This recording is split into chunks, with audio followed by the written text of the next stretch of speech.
Highly skilled professionals and entrepreneurs are increasingly abandoning Western markets to move their careers and operations back to India. The primary catalyst is on the macro scoreboard. India has overtaken its global peers to become the fourth largest economy in the world. This chart tracks that shift. India's national GDP has reached $4.19 trillion, officially pushing past Japan and rapidly closing the gap with Germany. Investor confidence is also rising thanks to stabilizing geopolitical tailwinds, like the 2026 India-USA Interim Trade Agreement. It looks like a one-way ticket to growth. But does a booming national economy actually justify packing up your life and moving your business? This split screen shows the catch. The US boasts a GDP per capita of $89,100. India's per capita sits at just $2,880. A massive $4.19 trillion economy divided among 1.45 billion people, many in low-wage sectors, severely compresses average individual wealth. This massive gap is the foundation of the Indian arbitrage. It's the strategy of trading absolute US dollars for localized Indian purchasing power. A massive national GDP means nothing if you can't navigate the local friction. Macroeconomic success does not guarantee your microeconomic survival. Let's look at a baseline professional scenario, earning a $70,000 annual salary while living in New York City. This equation shows the local reality.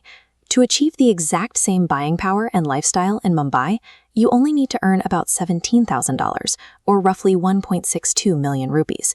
The savings come entirely from a collapse in major fixed costs.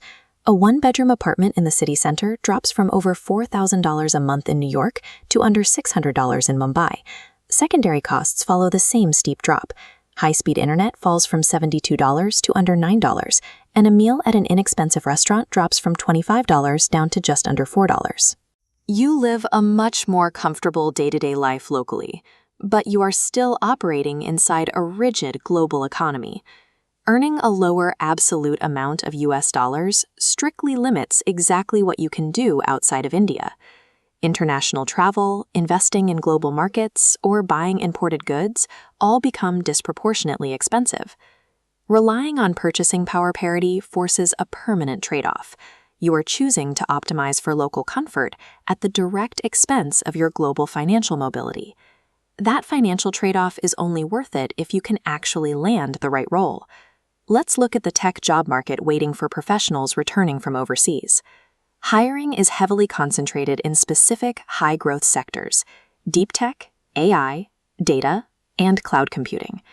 But as this distribution curve illustrates, talent demand is completely polarized. Companies are aggressively hunting for very senior leadership on one end and entry-level scale on the other. Notice the steep dip in the center. The talent market has a hollow middle. Opportunities for mid-level professionals remain severely limited and lack depth across roles. Returning as a mid-level expat carries massive career risk. You face potential wage stagnation, and you won't find the same structured, predictable corporate ladders common in the US. The Indian tech transition is an extremes-only play. It heavily rewards professionals at the absolute top or bottom of the seniority curve, while leaving everyone else stranded. If you are an entrepreneur or investor looking to export, you face a completely different set of hurdles. The 2026 India-USA Interim Trade Agreement in the fisheries sector is the perfect proxy for understanding this environment. The core financial victory of the pact is clear. U.S. import tariffs on Indian seafood dropped from punitive levels of up to 50% down to just 18%. This single regulatory change restores export competitiveness overnight and is driving rapid aquaculture expansion across coastal states. But unlocking those lower tariffs requires navigating a hidden friction: strict international compliance. To export to the U.S., operations must adhere to HACCP, Hazard Analysis and Critical Control Point, a mandatory and highly rigorous American food safety standard. Meeting HACCP isn't a paperwork exercise. It requires expensive physical infrastructure upgrades, modernized processing zones, advanced residue monitoring, and highly controlled cold chain logistics. Favorable bilateral trade pacts act as a brutal filter. They only benefit highly capitalized export businesses that can afford massive regulatory upgrades. So how do you decide if returning makes sense? This framework maps your career stage against financial goals.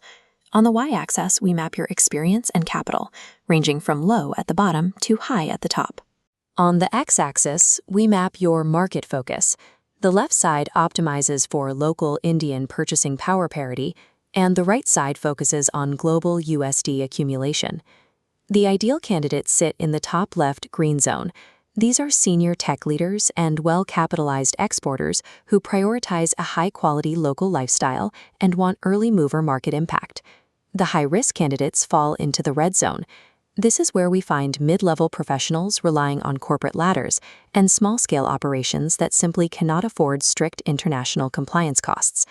The current structure of the Indian economy actively punishes the middle while aggressively rewarding the extremes of capital and seniority. You cannot base your geographic transition on macroeconomic headlines.